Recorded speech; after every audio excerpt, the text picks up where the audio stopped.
मेरा एक असूल था, जिस जगह चोरी करूं और बच निकलूं तो दोबारा वहां नहीं जाता था। उस दिन मैंने अपना वो असूल तोड़ दिया। पता नहीं क्यों मुझे वापस अंदर जाने की जरूरत न थी, मगर किसी वजह से मैं वापस अंदर चला गया। मैं चॉकलेट के उन बड़े बार्स के पास से गुजर रहा था। चलो थोड़ी सी रख ही लूं, कम से कम ये दोबारा आना बेकार नहीं जाएगा। लिहाजा मैंने चॉकलेट की वो बड़ी बार्स उठाई, उन्हें अपने कोट के अंदर रखा और फिर बाहर निकल गया। इसके बाद मैंने अपने पीछे भागते कदमों की आवाज सुनी। मैं समझा कि कोई टैक्सी वगैरह पकड़ने के लिए भाग रहा है। बहरहाल अचानक मेरे कंधे पर एक हाथ आया। प्लीज क्या आप मेरे साथ वापस उस स्टोर में चलेंगे? तो जब हम स्टोर में जा रहे थे, मेरे वालिद और उनकी बीवी बेडिंग शॉप से बाहर आ रहे थे। उन्होंने उसी वक्त मुझे देख लिया। मैं पब में सब लोगों को बियर्स और अल्कोहल पेश कर रहा था और फिर मैंने वो जगह बदलते हुए देखी। वो एक डरावने ख्वाब की तरह था। हर कोई बदल रहा था। औरतें चुड़ैले, बूढ़े पागल, नौजवान गुस्सावर बन रहे थे। ये देखकर मैं सोचने लगा, आखिर ये सब क्या है? और फिर मेरा एक कार एक्सीडेंट हो गया। मैं घड़े से फिसल गया था। बारिश मेरी कार पर बरस रही थी और मैं वहाँ बैठा सोच रहा था, शायद मैं भी मर जाता, इसी सड़क पर मर जाता और मैं कुफर की हालत में मरता। मैं गैर मुस्लिम होकर मरता और वो तमाम चीजें जो मुझसे नहीं छूट रही, वो चीजें जो मुझे मुसलमान होने से रोक रही हैं, वो तो वैसे ही खत्म हो जाएंगी। हर चीज आरज़ी है। यही वो लम्हा था जब मैंने कहा मुझे ये करना होगा।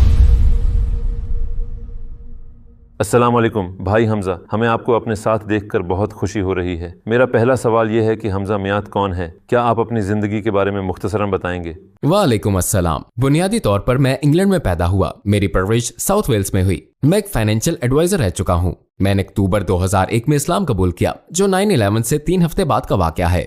और इसके बाद मैंने लंदन हिजरत की थी, जहां मैंने अपना इस्लाम का सफर शुरू किया। आज मैं दाई हूँ, माशाअल्लाह। मैं स्पीकर कॉर्नर्स में मुस्तकिल जाता हूँ। मेरा अपना यूट्यूब चैनल है हमजा स्टैन और मेरा अपना स्कार्फ का बिजनेस भी है। आपने अपनी जिंदगी में पहली बार इस्लाम के मुतालिक कब सुना? मेरी वालिदा ने ख्वाब देखा कि मैं मुश्किल में हूँ। मेरे बचपन में मेरी वालिदा और वालिद में अलहदगी हो गई थी। वो मैनचेस्टर में रह रही थी और मैं साउथ वेल्स में। वो फिर साउथ वेल्स आ गई ताकि मेरी और मेरे भाई की खैरियत मालूम कर सकें। उन्हें मालूम न था कि मैं कहाँ रहता हूँ। उन्हें मेरे बारे में कुछ भी मालूम नहीं था। उन्हें सिर्फ मेरे रिहायशी कस्बे का इल्म था, जिसका नाम क्विम्ब्रान है। वो क्विम्ब्रान नामी इस कस्बे में आई और एक लड़के से मिली। पहले ही नौजवान लड़के से मिलकर उन्होंने मेरे बारे में पूछा, जैसे मैं कोई मशहूर शख्सियत हूँ जिसे कस्बे का हर शख्स जानता हो। वो उस लड़के से मिली और उससे कहा, एक्सक्यूज मी, क्या मैं पूछ सकती हूँ कि आप डैरन और वेन मियाट को जानते हैं? उसने कहा, मैं उन्हीं के पास से आ रहा हूँ। कहने लगी, क्या वाकई? उसने जवाब दिया, हाँ, मैं उन्हीं के साथ था। तो तसव्वुर करें कि उस टाउन में पहुंचते ही वो पहला शख्स जिससे उन्होंने पूछा वो 5 मिनट पहले मेरे ही साथ था। सुभान अल्लाह, वो लड़का मेरे पास से होकर ही जा रहा था, क्योंकि हम एक कंप्यूटर शॉप में थे और हम हमेशा शॉप के मालिकों के लिए लंच लेकर जाते थे। हम साथ मिलकर नई नई गेम्स खेलते थे। मैं एक अच्छा गेमर भी हूँ। फिर मेरी वालिदा ने उसे हमारे पास भेजा। मेरे और भाई के जहन में ये सवाल आया, मेरी वालिदा यहाँ वेल्स में क्या कर रही है? हमने उन्हें सालों से नहीं देखा था। हम वहाँ गए। उन्होंने पूछा कि हम किसी मुश्किल में तो नहीं? हमने कहा नहीं। कहने लगी, मुझे एक ख्वाब आया था जिससे अंदाजा हुआ कि तुम मुश्किल में हो। ये बातचीत मैकडॉनल्ड्स में हो रही थी। तो उन्होंने पूछा, तुम मुश्किल में तो नहीं हो? मैंने कहा, नहीं नहीं, मैं मुश्किल में नहीं हूँ। कहने लगी, ठीक है। उन्होंने अपना फोन नंबर दिया, जो मैंने अपनी जेब में रख लिया। और फिर 2 हफ्ते बाद मैं वाकई एक मुश्किल में फंस गया। दरअसल मुझ में एक बुराई भी थी, चोरी की बुराई। उस दिन मैंने सेंसबरीज में चोरी की थी। मेरा एक असूल था, जिस जगह चोरी करूं और बच निकलूं तो फौरन दोबारा वहां नहीं जाता था। क्यों? क्योंकि हो सकता है पहली मर्तबा उन्हें शक हो, मगर चोरी का यकीन ना हो, लेकिन दोबारा वहां जाने पर उनका शक सच हो जाएगा। ओ, तो ये वापस आ गया। अब हम इस पर नजर रखेंगे। अब की दफा कैमरे इस पर होंगे, ठीक है ना? उस दिन मैंने अपना वो असूल तोड़ दिया। पता नहीं क्यों मैं बाहर आ चुका था। जो मुझे चाहिए था वो मिल गया था। जल के एक डिबिया जिसे मैं अपने बालों पर लगाकर ब्रश कर सकूं। मुझे वापस अंदर जाने की जरूरत न थी। मुझे पैसों की जरूरत नहीं थी और भी कुछ नहीं चाहिए था, मगर किसी वजह से मैं वापस अंदर चला गया। अब ऐसा महसूस हुआ जैसे मुझ पर नजर रखी जा रही है। मैं रैक्स के दरमियानी रास्तों से गुजर रहा था। सच तो यह है कि मैं बाहर निकलने ही वाला था, स्टोर से बाहर आने ही वाला था, मगर मैंने सोचा, ओह चलो जरा ये भी रख लें। बेवजह, बगैर किसी जरूरत के, मैं चॉकलेट के उन बड़े बार्स के पास से गुजर रहा था। चलो थोड़ी सी रख ही लूं, कम से कम ये दोबारा आना बेकार नहीं जाएगा। लिहाजा मैंने चॉकलेट की वो बड़ी बार्स उठाई, उन्हें अपने कोट के अंदर रखा और फिर बाहर निकल गया। इसके बाद मैंने अपने पीछे भागते कदमों की आवाज सुनी। मैं समझा कि कोई टैक्सी वगैरह पकड़ने के लिए भाग रहा है। बहरहाल अचानक मेरे कंधे पर एक हाथ आया। प्लीज क्या आप मेरे साथ वापस स्टोर में चलेंगे? और मेरा फौरी रिएक्शन ये था, ओह माय गॉड, उसे पता चल गया, ये जानती है। ओके, और मैं कह भी क्या सकता था? दरअसल मैंने कहीं और से खरीदी है। कहने लगी, क्या चीज? उस दिन मैं अचानक ही मुश्किल में गिर गया था। मैं हवास बाख्ता हो चुका था। वो मुझे वापस स्टोर में ले जा रही थी। अब मैं चाहता तो पलटकर भाग सकता था। वो एक छोटी सी खातून थी, मगर मैंने ऐसा नहीं किया। पता नहीं क्यों। शायद मैंने सोचा कि मेरी हरकत का जायज अंजाम है। अंदर जाते हुए हम एक डस्टबिन के पास से गुजर रहे थे। मैंने सोचा अगर मैं अंदर जाऊं और मेरे पास से कोई चॉकलेट कुछ भी ना निकले तो मैं कह दूंगा क्या आपको गलतफहमी हुई है। लिहाजा मैंने अपना हाथ कोट में डाला और उस डस्टबिन के पास से गुजरते हुए मैंने चॉकलेट इसमें गिरा दी और गिरते ही आवाज सुनाई दी, वाह। डस्टबिन अभी खाली किया गया था तो वो रुक गई, पीछे मुड़ी, कहने लगी, बहुत खूब चालाकी दिखाई है ना, इसे बाहर निकालो। हाँ चलो निकालो, क्योंकि उसे पता था मैं क्या करने वाला हूँ और जो कुछ मैंने किया वो अब जाहिर हो चुका था। कहने लगी इसे बाहर निकालो तो मैंने वो डस्टबिन टटोला और वो चॉकलेट बार्स निकाल ली। उसने रंगे हाथों मुझे पकड़ लिया था। मेरा खेल खत्म हो चुका था, मैं पकड़ा गया था। तो जब हम स्टोर में जा रहे थे ठीक उसी लम्हे मेरी मौजूदगी से बेखबर सेन्सबरी के मेन गेट से आगे दूसरे दरवाजे से मेरे वालिद और उनकी बीवी बेडिंग शॉप से बाहर आ रहे थे। उन्होंने उसी वक्त मुझे देख लिया, बिल्कुल उसी लम्हे वो भी वहां मौजूद थे।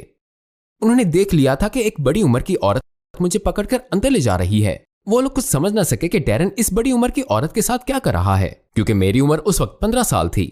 लिहाजा वो लोग मेरे पीछे आए और उन्होंने मुझे ऑफिस में ले जाते हुए देखा। तब वो समझ के ओके।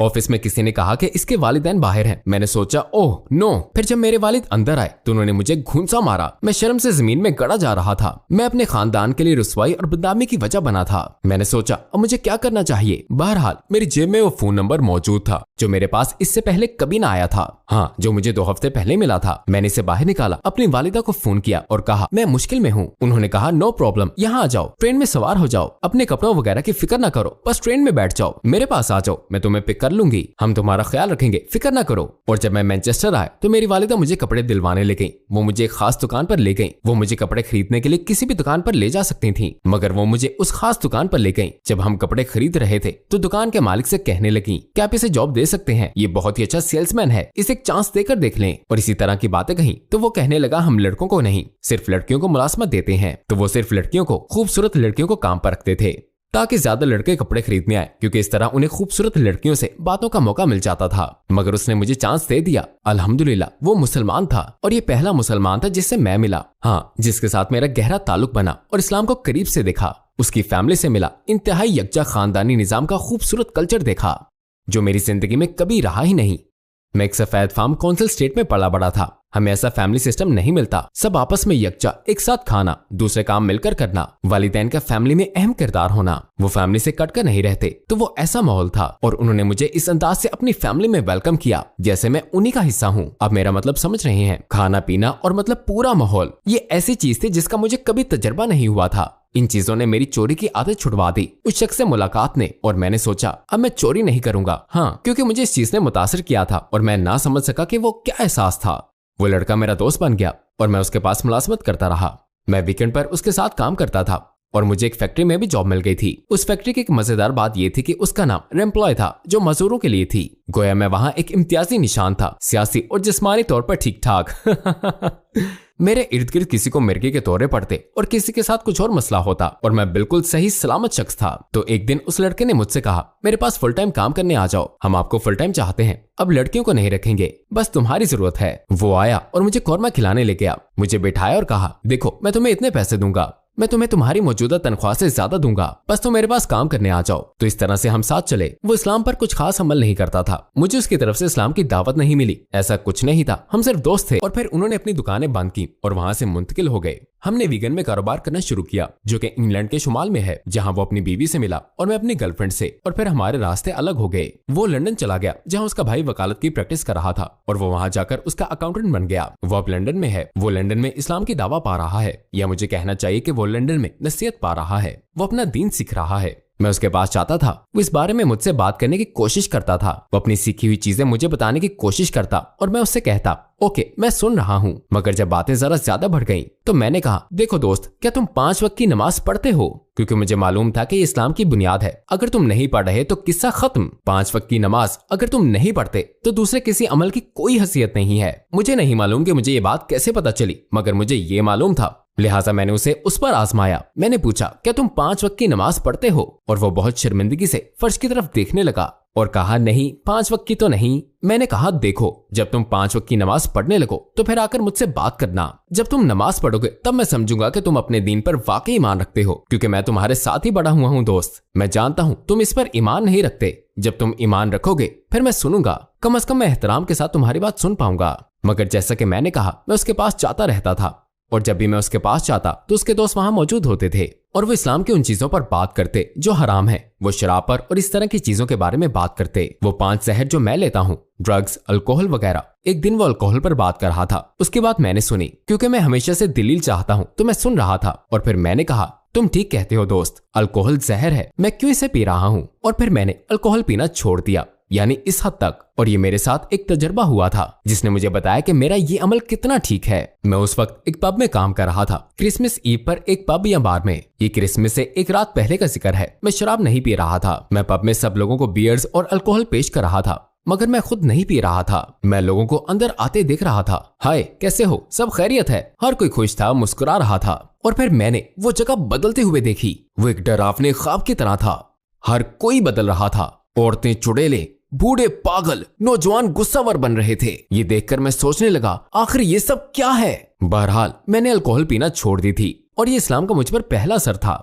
मगर ये असर बराह रास्त ना था, क्योंकि मैं मुसलमान ना था। तो इस तरह की चीजें हो रही थी। फिर मैं साउथ वेल्स वापस चला गया, जहां मैं पला बड़ा था। वहां मैं अपनी गर्लफ्रेंड के साथ रहा, जिससे मेरी 2 बेटियां हुई। जब हालात बदलने लगे तो उस वक्त उनकी उम्रें 3 और 4 साल थीं। दरअसल मैंने एक फाइनेंस कंपनी कायम की थी। हम ब्रोकर की तरह काम करते थे। मसलन अगर आप किसी मुश्किल में फंस के आपके घर पर दोबारा कब्जा हो गया, आप बुरी क्रेडिट रेटिंग या अपनी आमदनी साबित ना करने की वजह से कर्जा हासिल ना कर सकें, तो मेरी कंपनी वो मसला हल कर सकती थी। मैं अपने काम में बड़ा माहिर था। अगर किसी के घर पर कब्जा हो रहा होता तो मैं वो कब्जा रुकवा सकता था और फिर मैं उनकी प्रॉपर्टी को रीमॉर्गेज करवा देता। मैं उनके लिए मजीद एक्स्ट्रा रकम कमाने का जरिया बनता, और वो भी उनकी पहले से की गई अदायगियों से कम रेट पर। तो मैं अपने काम में बड़ा माहिर था। हर चीज बहुत उम्दगी से चल रही थी। और फिर न जाने ये सब कैसे हुआ। आखिरकार मैंने उन 2 अमेरिकी बिजनेसमैन से बात की। उनके पास कार फाइनेंस में यूके भेजने के लिए 100 मिलियन थे। वो ये कार फाइनेंस सेट करना चाहते थे और वो इसे यूके के जरिए प्रमोट करने के लिए मेरी कंपनी को मास्टर ब्रोकर के तौर पर इस्तेमाल करना चाहते थे। हमें ये ऑफर बहुत अच्छी लगी। मैंने अपने वालिद से कहा, देखें, मुझे ये मौका मिल रहा है। मेरा ख्याल है इससे हम करोड़पति बन जाएंगे और मैं लंदन जा रहा हूँ। मैं 13 सितंबर 2001 को उनके साथ एक अपॉइंटमेंट कर चुका हूँ। मैं 1 हफ्ता लंदन में रहूंगा। मैं वहाँ बुकिस के पास जाया करता था, क्योंकि मैं थोड़ा जुआ भी खेलता था। मैं उनके साथ एक मीटिंग करूंगा और मीटिंग 13 सितंबर को ग्रोसवेनोर होटल में तय थी, जो कि यूएस एम्बेसी के सामने है। मैंने कहा मैं वहाँ जाऊंगा और मीटिंग करूंगा, क्योंकि मुझे अपने काम पर पूरा भरोसा था और काम बन जाएगा। मेरे वालिद बहुत खुश हुए, तो मैं लंदन पहुंच गया। वहां पहले अपने दोस्तों से मिला। 11 सितंबर को उसी लड़के के ऑफिस में बैठा था, उसके वकील के दफ्तर में, उसके भाई के वकील के दफ्तर में, जहां हमने ये खबर सुनी कि जहाज ट्विन टावर से टकरा गए हैं। तब हमें एहसास हुआ कि कितना संगीन वाकया था और बिजनेसमैन अफराद ने मीटिंग कैंसिल कर दी, जो कि 2 दिन बाद होनी थी, और वो वापस चले गए। मीटिंग अगले हफ्ते में तय पाई। उस हफ्ते के दौरान मुझे गैर मुस्लिमों की तरफ से दावा मिली। जी हाँ मैं साउथ वेल्स वापस चला गया, जो एक मुकम्मल सफेद फार्म काउंसिल एरिया है। वहां मैं एक पब में था, कुछ पी नहीं रहा था, सिर्फ पब में बैठा था। वहां लोग कह रहे थे, ओ मुसलमान ऐसे हैं, इस्लाम ऐसा है। मैं वहां बैठा सुन रहा था। फिर मैंने कहा, नहीं नहीं। कहने लगे, क्या मतलब है तुम्हारा? मैंने कहा, मेरे भी मुसलमान दोस्त हैं और जो आप कह रहे हैं मैंने ऐसा उनमें कुछ नहीं देखा। मैं नहीं समझता कि वो इस तरह सबसे नफरत करते हैं। मैंने उनमें हमेशा अच्छी चीजें ही देखी हैं। कहने लगे, अच्छा क्या तुम मुसलमान हो? मैंने कहा, तुम जानते हो मैं मुसलमान नहीं हूँ दोस्त। तो क्यों नहीं बने फिर? मुझे नहीं मालूम कि मैं क्यों मुसलमान नहीं हूँ। अगर इसे सच्चा दीन समझता हूँ तो। उन दिनों मैं यूसुफ करादावी की एक किताब पढ़ रहा था, इस्लाम में हलाल, हराम, जायज और नाजायज, और तब मुझे एहसास हुआ कि इस्लाम कितना प्रैक्टिकल है। वो ईसाईयत या दूसरे मज़ाहिब या बुद्ध मत और इस जैसे अकायद की तरह सतही नहीं है। ये सब चीजें बाद में पेश आनी थी। इस चीज ने आगे चलकर मुझे मदद दी। अब बात समझ रहे हैं, इससे मुझे और मेरी फैमिली को फायदा मिला।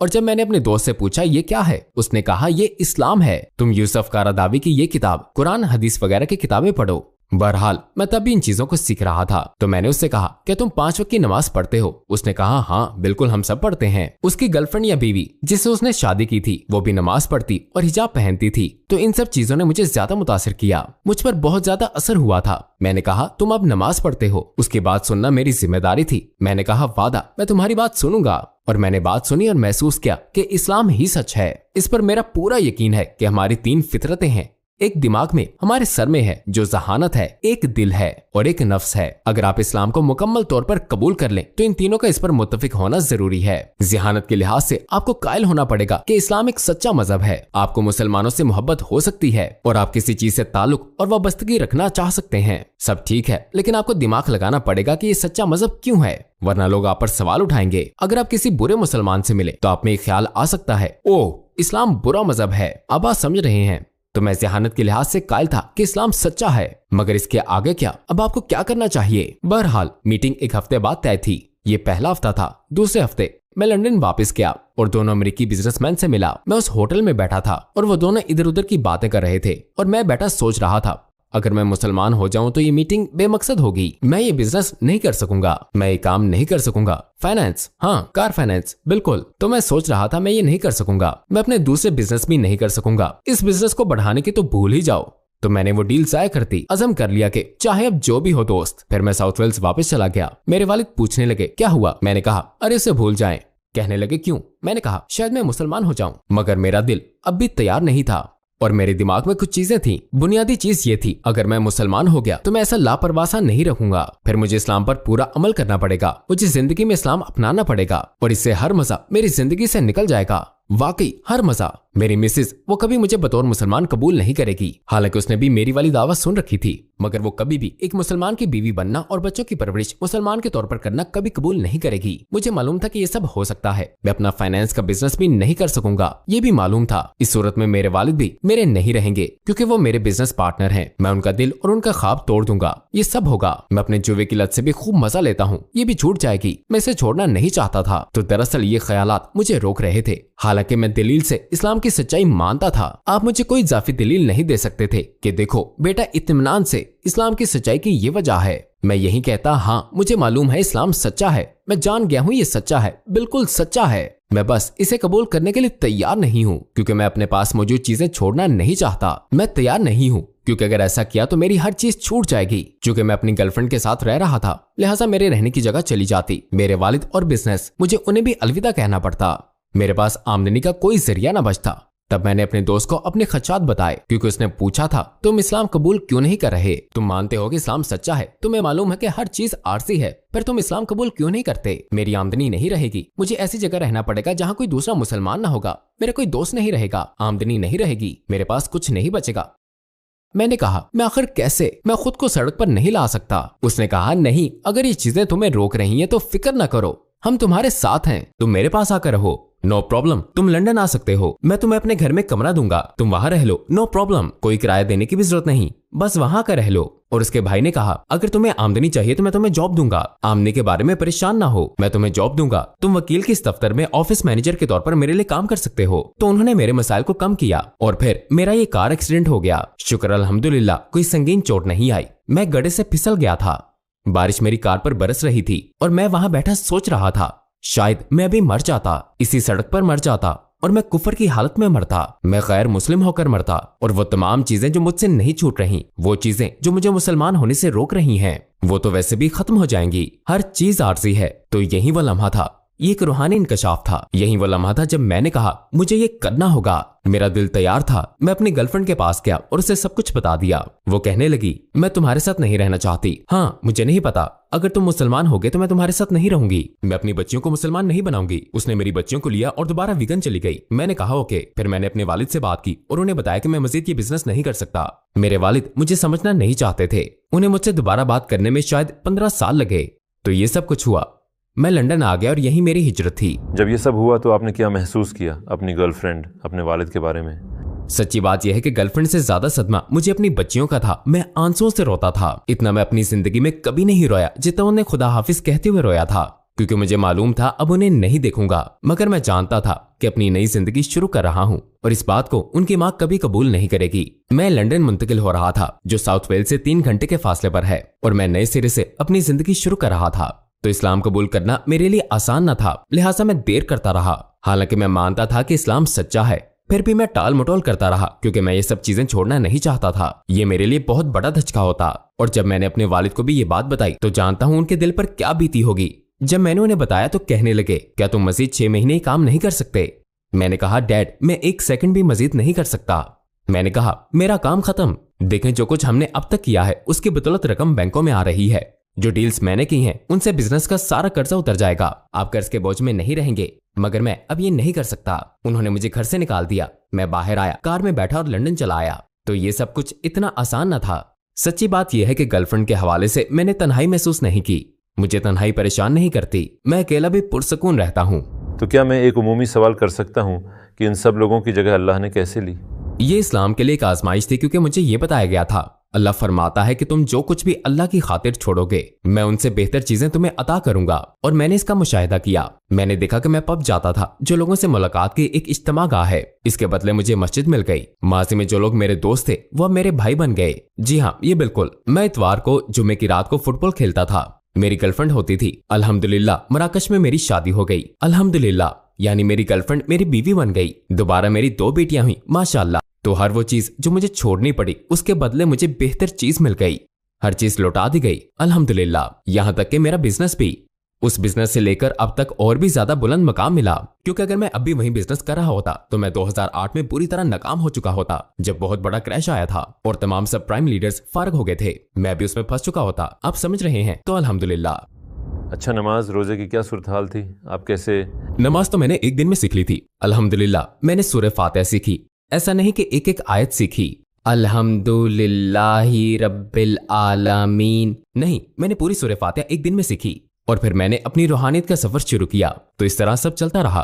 रोजा वाकई एक ख्वाब जैसा तजर्बा लगा। अगर आप मेरे बैकग्राउंड को देखें तो तस्वुर करें कि मैं पब जाता था और इतवार को मैं फुटबॉल खेलता था और पूरी रूटीन यूं थी कि फुटबॉल खेलने जाता, पब वापस आता, सैंडविचेस की ट्रे सामने आती और फिर सारे लड़के सैंडविचेस खाते और फुटबॉल देखते थे। इस तरह की रूटीन थी। वहां हमें ताकतवर और सबसे अहम लड़के को खानों में सबसे ज्यादा हिस्सा मिलता और फिर दूसरे नंबर पर उसके करीबी दोस्तों को, और फिर देखा जाता कि अब क्या बचा है। तो बहरहाल रोजे में चूंकि रमजान मेरे इस्लाम कबूल करने के 1 महीने बाद आ गया था, तो मैं मस्जिद में बैठा था जहां सारी चीजें सामने रखी गईं, खजूरें, समोसे और हर चीज। मैं वहां उसी ज़हनियत के साथ बैठा था। तेजी दिखानी होगी, मुझे यहाँ तेजी दिखानी होगी, क्योंकि मेरे इर्द गिर्द हर शख्स भूखा है। यहाँ बैठे हर शख्स ने पूरा दिन कुछ भी नहीं खाया, लिहाजा वक्त होते ही हर शख्स टूट पड़ेगा। मैं भी यही करूंगा। मेरी नजर चिकन विंग्स पर थी, पिज्जे पर भी। मैंने सोचा मुझे तेजी दिखानी होगी और फिर वहां मैंने अपनी जिंदगी की सबसे हैरत अंगेज बात देखी। जैसे ही अजान हुई तो अपनी तवक्को के बरक्स मैंने उन लोगों का कुछ और ही अमल देखा और मैं सोच रहा था कि ये कैसी अजीब दुनिया है। आप बात समझ रहे हैं? मैं सोचने लगा कि यहाँ क्या हो रहा है भाई। बजाय खुद खाने के ये लोग एक दूसरे को खिला रहे हैं। मुझे हैरत का शदीद झटका लगा। मैं वाकई हैरत अंगेज था। मेरे मुंह से फौरन निकला वाओ, क्योंकि मैं जहां से आया था वहां तो कुछ और ही मामला था, जबकि यहां तो ये मेरे रोजे का पहला तजर्बा था। एक दाई के तौर पर आपका करियर कैसे शुरू हुआ? आपने दाई बनने का फैसला कैसे किया? मैं कारोबार किया करता था जहां मैं लोगों से इस्लाम का मुतालिक बात करता। मैं जुब्बा और इस तरह का लिबास पहनता था। मैं मुकम्मल जुब्बे में वहां जाता था। मुझे ये लिबास अच्छा लगता था। मैं हमेशा इस्लाम के मुतालिक बात करता था। लोग इसके बारे में सवाल करते, मगर मुझे इसके जवाबात वगैरह मालूम न होते थे। और फिर मैंने महसूस किया कि शायद मैं सवाल जवाब का ये अंदाज सिखा सकता हूँ। कुछ चीजें मैं खुद भी सीख रहा था। तो मैं अपनी मुकामी मस्जिद में अपने अमीर के पास गया और कहा, क्या ये मुमकिन है कि मुझे एक कमरा मिल जाए जैसे पीर की रात को, और वहां मैं लोगों को सिखाऊं कि क्रिश्चियंस और एथियस्ट से कैसे बात वगैरह करनी है। उन्होंने कहा हाँ, नो प्रॉब्लम। बस 3 लोग वहां आते थे।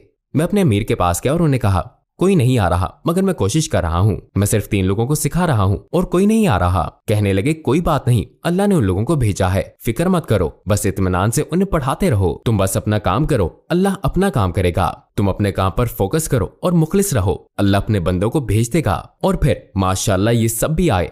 भाई डॉक्टर इमरान, भाई अब्बास, शेख शाहनवाज और तकरीबन 3 या 4 दूसरे लोग भी, भाई नजाम्बू। तो अब मेरे ऑडियंस में वो लोग भी शामिल थे जो दावा का काम कर रहे थे। फिर मैं सोचने लगा कि मुझे अपना काम का दर्जा बढ़ाना चाहिए। मैंने एक बोर्ड बनाया और सबको बांट दिया कि आप एथियस्ट से, आप हल्के एथियस्ट से, आप सख्त एथियस्ट से बात करेंगे। मैंने ये चीज शुरू की और फिर ये हुआ कि एक दिन कुछ मुसलमान हमारे पास आकर कहने लगे, हमें आपकी मदद चाहिए। हमने पूछा किस लिए? कहने लगे कि कुछ क्रिश्चियंस हैं, पाकिस्तानी क्रिश्चियंस, जो मखलूत हस्बे नसब से हैं, और उनका ये क्रिश्चियन सेंटर है जहां वो हर पीर को किसी मुसलमान से डिबेट करते हैं और वो मुफ्त कौरमा और चावल खिलाते हैं। गोया वो मुसलमानों को लालच देकर बुलाते हैं और फिर सारे मुसलमानों को कंफ्यूज करते हैं। हमें ऐसे लोगों की जरूरत है जो आए और उन्हें गलत साबित करें। तो शेख नवाज जो हमारी नशिस्तों में आया करते थे, वो इस मामले में काफी इल्म रखते थे। वो वहाँ डिबेट के लिए जाया करते और हम बैकअप के तौर पर साथ जाते और बाद में होने वाले सवालों जवाब वगैरह में मदद करते। हमने कुछ अरसे तक ये किया और फिर हमने EF दावा को कायम किया। इसका आगाज यहाँ से हुआ और तभी हमने स्पीकर्स कॉर्नर शुरू करने का फैसला किया। वो कौन सा सबसे जज्बाती लम्हा था जो आपको स्पीकर्स कॉर्नर में पेश आया? मुझे बहुत गुस्सा आ गया था, करीब था कि अपना सर ते मारता। मैं दरअसल एक क्रिश्चियन औरत को गलत साबित कर रहा था और वो उस औरत की तरफदारी कर रहा था और उसे सिखाने की कोशिश कर रहा था। उसकी हर बात बेवकूफाना थी। मैंने कहा, इस शख्स की बात सुनना बंद करो ये, मगर फिर वो मेरी तरफ झुका और मेरे कान में चीखा, तब मैं उसे सबक सिखाना चाहता था। आप कह सकते हैं कि मेरे लिए वो सबसे ज्यादा जज्बाती लम्हा था, क्योंकि मैं हकीकतन अपने जज्बात जाहिर नहीं करता। मेरा कहना यह है कि मैंने ब्रूस ली से जज्बात लिए, मगर फिर उन्हें थोड़ा सा तब्दील कर दिया। यही मेरा मोटो है और मेरी मुसलमानों से इल्तजा है कि अपनी जिंदगियों में इसे अपनाएं। कभी भी, फिर कहता हूँ कभी भी, लोगों की कही बातों पर जज्बाती ना हो, क्योंकि वो इसी तरह अपने अल्फाज से आपको कंट्रोल करना चाहते हैं। जैसे किसी शख्स को इल्म हो जाता है कि आप एक मखसूस तरीके का रद्द-ए-अमल देंगे, तो वो इस तरह की बातें कहते हैं जिनसे आपको कंट्रोल कर सकें। ये इख्तियार किसी को भी ना दें। तो मैं स्पीकर्स कॉर्नर का हिस्सा रहा। मैंने अपने लिए बहुत बुरे अल्फाज भी सुने हैं। उस लड़के पर मेरे गुस्से होने की वाहिद वजह यह थी कि वो मेरे कान में चीखा था और मैंने उसे खुद पर जिस्मानी हमला समझा था, क्योंकि वो बिल्कुल मेरे चेहरे पर आ गया था। मैं इसे बर्दाश्त ना कर सका। बहुत से लोग जब स्पीकर्स कॉर्नर में आते हैं तो वो सुनी सुनाई बातें बोलते हैं। आपने वो हदीस सुनी होगी कि एक अरब बदू मस्जिद में पेशाब कर रहा था जब हजूर सल्लल्लाहु अलैहि वसल्लम नमाज पढ़ रहे थे और सहाबा वहां मौजूद थे। तो वो अरब बदू मस्जिद में आया और पेशाब करना शुरू कर दिया और सहाबा उस शख्स को पकड़ने के लिए दौड़े। उस वक्त हजूर सल्लल्लाहु अलैहि वसल्लम ने क्या किया? उनका रिएक्शन क्या था? इसे छोड़ दो, आराम से पेशाब करने दो, उनसे बेहतर कौन जान सकता था। तो अगर स्पीकर्स कॉर्नर में आप ये चीज जहन में रखें और समझ लें कि आपके सामने वाला शख्स कुछ नहीं जानता, हो सकता है वो उसी को इस्लाम समझ रहे हो सकता है वो सुनी सुनाई बातों या प्रोपेगेंडे की बुनियाद पर इस्लाम का अलग तस्वुर रखते हों और वो इस बात पर नाराज हो, वो इस्लाम से नाराज ना हो, क्योंकि वे इस्लाम को जानते ही नहीं। लिहाजा लोग बहुत बुरे अल्फाज का भी इस्तेमाल कर सकते हैं। बस उनसे ये पूछें कि आपका ऐसा क्यों मानना है। मेरा पसंदीदा जवाब ये होता है, आपका ऐसा क्यों मानना है, ये किसने आपको बताया? और उन्हें शौक लगता है, कहते हैं क्या इसका मतलब ये नहीं कि? मैं कहता हूँ नहीं, मैं आप पर आपकी दलील नहीं आजमाऊंगा।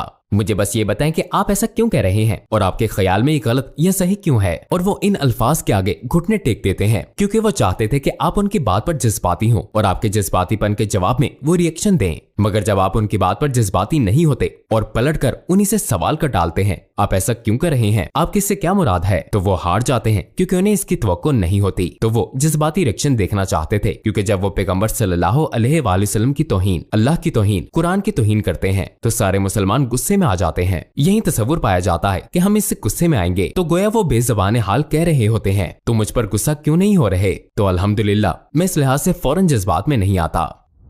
आप यूके में इस्लाम का मुस्तकबिल कैसा देखते हैं? क्या आपके ख्याल में ये एक बड़ा मजहब बनकर उभरेगा?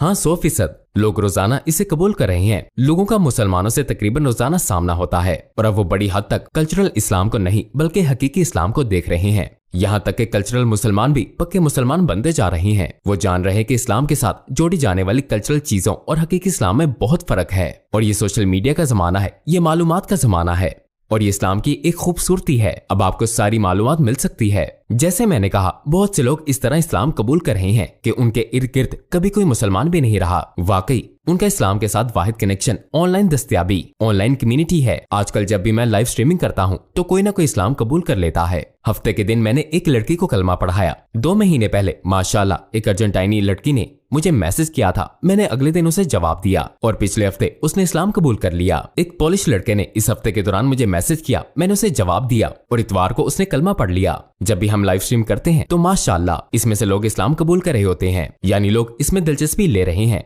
ये कमाल की बात है कि जो लोग मुसलमान हो रहे हैं वो इस्लामी माहौल से ताल्लुक नहीं रखते, उनका कोई मुसलमान दोस्त भी नहीं है। ज्यादातर कहते हैं हमने फलां वीडियो देखी, हमने यूट्यूब देखा, हमने आपकी वीडियो देखी, आपने बात अच्छी तरह समझा दी। लाजवाब बात है, सुभान अल्लाह। शहरों की आबादियां बढ़ रही हैं, हमारे बच्चे पैदा हो रहे हैं, हम शादी को तरगीब दे रहे हैं चूंकि उनका मुआशरा दूसरे रास्ते पर जा रहा है। वो लोग ट्रांसजेंडरिज्म और नॉन बाइनरी वगैरह को फरोग दे रहे हैं। वो फैमिली बढ़ाने की हौसला अफजाई नहीं कर रहे, वो बिल्कुल उलट चल रहे हैं। इसका नतीजा ये निकलेगा कि उनकी नस्ल का खात्मा हो जाएगा। यही हकीकत है, ये उनकी तबाही का रास्ता है। अगर वो लोग बच्चे पैदा नहीं कर रहे तो कौन पैदा कर रहा है? मुसलमान बच्चे पैदा कर रहे हैं। फिर मुस्तकबिल में कौन उनकी जगह लेगा? लंदन मुस्लिम अक्सरियत का शहर बन जाएगा, बर्मिंघम, मैनचेस्टर, ये तमाम शहर मुस्लिम अक्सरियत के बन जाएंगे इंशाअल्लाह। आखिर में अगर आपको दुनिया के तमाम गैर मुस्लिमों से बात करने का मौका मिले तो आप उन्हें 1 मिनट में क्या कहेंगे? ओके, मैं सारी दुनिया के गैर मुस्लिमों से कहूंगा, सबसे पहले ये समझें कि आपको किस चीज की दावत दी जा रही है। जब कोई शख्स इस्लाम के बारे में बात करता है तो समझें कि वो क्या कह रहा है। अपने आप से अपने मौजूदा अकीदे का सवाल करें, आप इस पर क्यों ईमान रखते हैं? क्या ये सच्चा है? आपको क्यों लगता है कि ये सच्चा है? जिस तरह 2 रिलीजन्स एक वक्त में सच्चे नहीं हो सकते, इस तरह कोई जुग्राफियाई मकाम भी किसी सच्चाई की दलील नहीं हो सकता। सिर्फ इसलिए कि आप फलां मुल्क में पैदा हुए तो वहाँ का मजहब आपके लिए सच्चा होगा, ये दुरुस्त नहीं है। लिहाजा अपने अकायद को टटोलें कि वो आपके ख्याल में क्यों ठीक है। सवाल करें कि क्या खुदा मौजूद है ये आपका पहला सवाल होना चाहिए। खुदा मौजूद है या नहीं? अगर खुदा मौजूद नहीं है तो फिर रिलीजन की बहस छोड़ दें। लेकिन फिर आपको ये समझना पड़ेगा कि लोग खुदा के वजूद का दावा क्यों करते हैं। लोग मुझसे पूछते हैं आपके पास क्या सबूत है? खुदा के वजूद पर सबूत पेश करो। मैं उनसे पूछता हूँ ग्रेविटी पर आपके पास क्या सबूत है? हाँ, मैं कहता हूँ क्या आप ग्रेविटी को देख सकते हैं? क्या आप इसे छू सकते हैं, चख सकते हैं, इसे सूंघ सकते हैं? नहीं। आप क्या कर सकते हैं? आप इसके असरात का अंदाजा लगा सकते हैं और नाप सकते हैं, है ना? तो इससे क्या पता चलता है? आप किसी चीज के वजूद को उसके असरात की बुनियाद पर मानते हैं। मगर मैं आपको यही बात कह रहा हूँ, खुदा के असरात की बुनियाद पर खुदा के वजूद को माने और खुदा के असरात उसकी पैदा की हुई चीजों में मिलते हैं।